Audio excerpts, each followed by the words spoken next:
So earlier we learned about work. Work basically equals F, or F, equals F times D. So there are actually many variations of this. So let's see, I'll use yellow for this one. So W can also equal M times A times D. Now A, if you remember from a while back, kinemax, we found that, oh my god, okay, we found that V of F squared equals V of O squared, V of 0 squared, initial velocity, plus 2 times the acceleration times x of F minus the initial position. I hate that when happens. So V of 0 we're going to assume is, well, the initial velocity we're going to assume is 0. So V of 0 equals 0 meters per second. X of O also equals 0 meters per second. 0 meters. And well, we technically don't need this because this in fact is all just D. So, one sec. No, not eraser. Alright, either way. So this gets crossed out, and this thing becomes D, basically. So basically now V of F squared equals 2AD. And you can probably see where I'm going with this. So scroll down. V of F squared over 2D equals A. So now I can replace, this with that. So let's see, use another color. W equals M times V over 2D times D. So now you can probably see that D cancel out. D squared. Let's try these squares. Oh, so equals. So now the work equals mass times velocity. Velocity over 2, which is a very useful equation. You'll see later on in the book. It's very, very useful. Okay, so scrolling down even further, forget all that. There's another equation that you could probably use. So say I have an object. Let's call this M1, and it's falling. It's in free fall on Earth. Well, on any planet to be honest, but let's just say it's on Earth right now. So the delta V of this is 9.8 meters per second squared. This is painful. Anyways, so going back to the equation we had in yellow, work equals MAD. Work equals math. Sure. So work equals mass, and acceleration is the same thing as this, which is basically equal to G. So M, I hate the dots. M times G times, and the displacement is basically just the height, because I mean that's how it's gonna fall. I do that perfectly. So basically M times G times H. No interruption there, but nothing big. So this is another equation. Okay, going on further. Let's see, we'll check. I'll use green. So this is another situation. This is kind of more specialized, but it is very useful. Say you have a spring. Horrible. I know it's a horrible spring, but I can't draw any better than that. So you have an object that's, let's say, in free fall. Well, not exactly in free fall. You just have an object, and then you're exerting a force on it. How much would the spring actually pull back? Well, it's actually a graph like this. So let's call this so say this was the original, and this was how much it became once you push down. This part is going to be your D. No puns there. Anyways, and this is going to be, well, basically the force you have to exert, and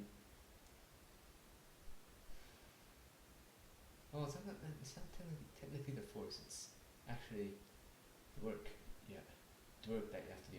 So forget that. And this isn't the work. What am I doing? Alright.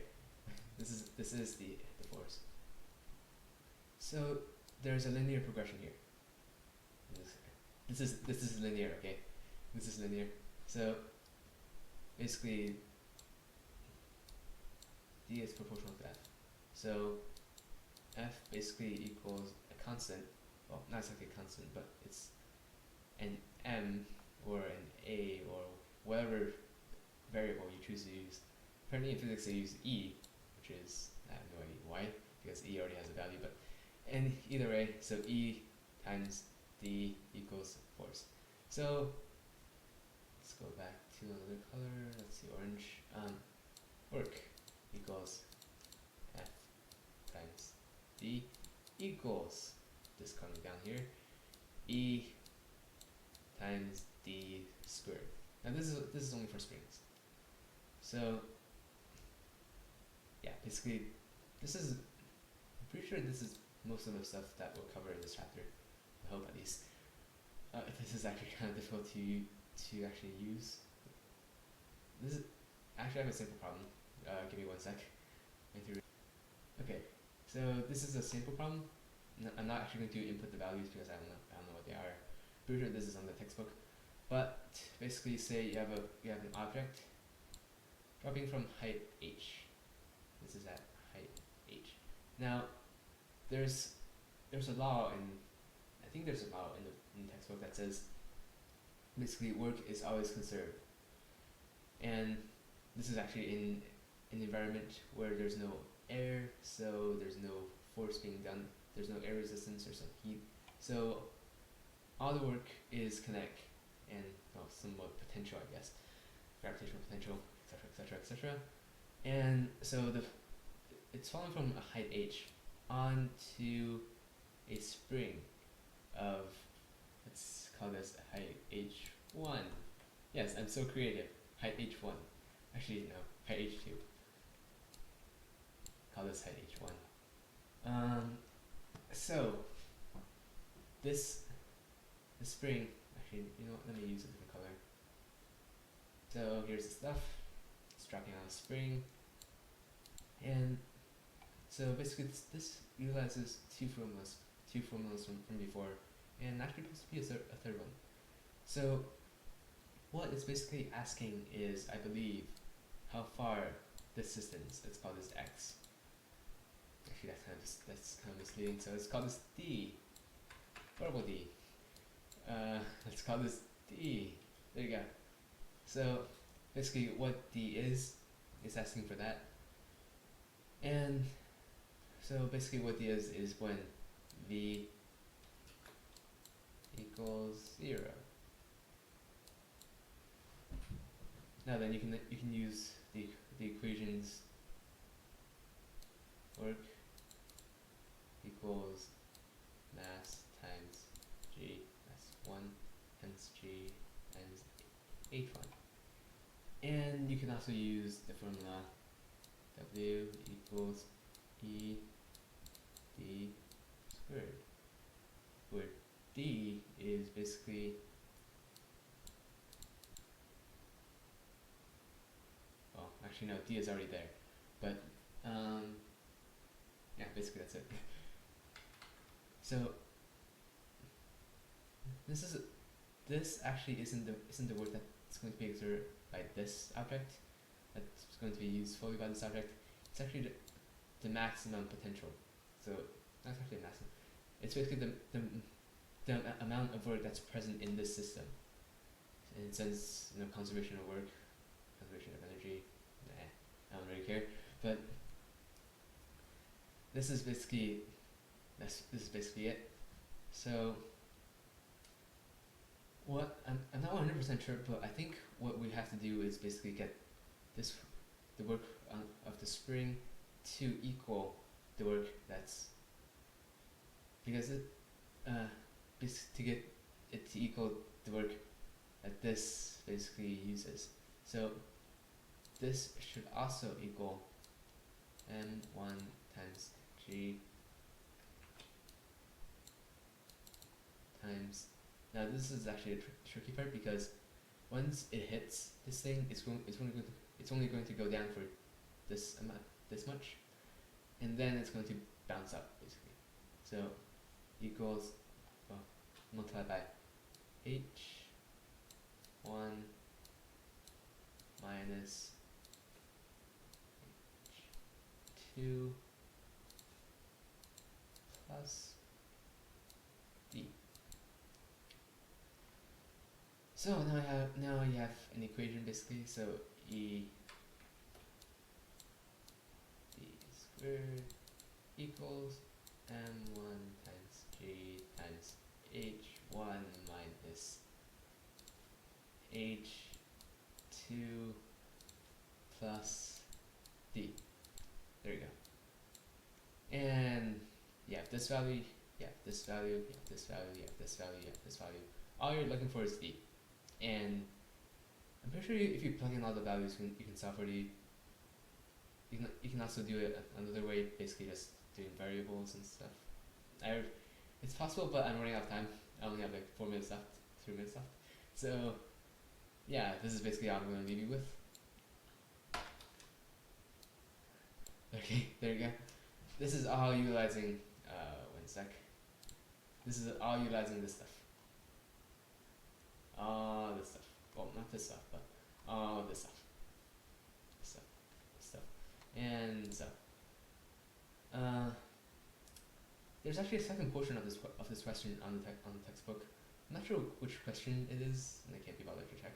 Sorry, but it basically asks when is the object fastest, and for that you have to search for acceleration and etc. and etc. It's in my opinion it's a very good introduction to the chapter, because it teaches you how to think in terms of work, because what we've all been working is in terms of force, which is somewhat actually kind of arbitrary, to be honest. In my opinion, kind of arbitrary. But work is more physical value, I suppose. But so no, bottom line, work is better than force. At least that's my opinion. Well, that's actually better than force, but okay, scratch that. They're different things, but work is more applicable, more susceptible to visualization. So it's a very useful tool to have. It's very good to be able to manipulate it like easily, I suppose. So I suggest you guys try this question. It's actually kind of fun to do. Not really. I'm not sure what you define as fun, but apparently in my world this is fun.